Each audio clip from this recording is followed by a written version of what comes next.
अस्सलाम वालेकुम नाज़रीन, आप देखते हैं हम लोगों के मसाइल पे बात करते हैं और उनकी आवाज़ को आप लोगों तक पहुंचाते हैं। आज भी एक ऐसे मुआशरे की बेटी मेरे साथ मौजूद है जो कि काफ़ी परेशान हालत में हमारे पास आई।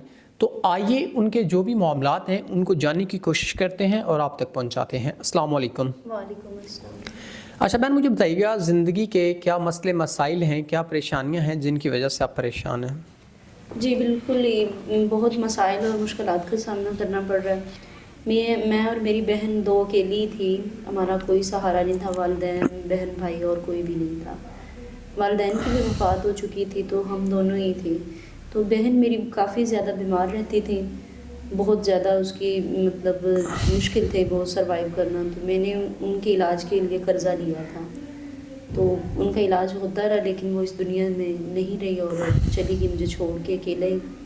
तो अब बहुत मुश्किल है, कर्ज़ वालों की तरफ से भी बहुत ज़्यादा मुझे मुश्किलात का सामना करना पड़ रहा है जिनका मैंने कर्ज़ लेना है।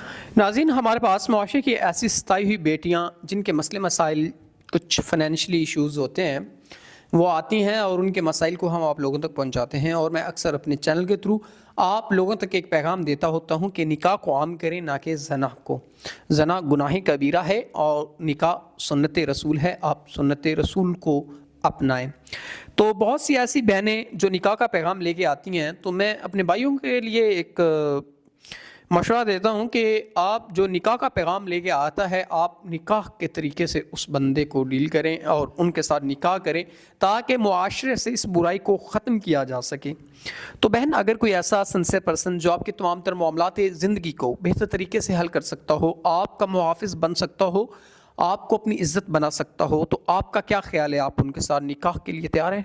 बिल्कुल, मैं इस्लामी दीन के मुताबिक ही ज़िंदगी गुजारती हूँ। तो मैं यही चाहती हूँ कि कोई नेक और दीन के राह पे होते हुए मुझे अपना ले, इज़्ज़त बनाए और ये मेरी मुश्किलात से मेरी जान छुड़वाए, तो ज़रूर करें। नाज़रीन, अगर कोई ऐसा इंसान जो इनके तमाम मामलात ज़िंदगी को बेहतर तरीके से हल कर सकता हो, इनकी ज़रूरियात ज़िंदगी को हल कर सकता हो, तो वो ज़रूर इस बहन के साथ निकाह करे। उम्मीद है कोई नेक इंसान ही इस बहन के साथ निकाह करेगा। तो इसी के साथ अपने मेज़बान नवाब अहमद को दें इजाज़त। खुदा हाफिज़।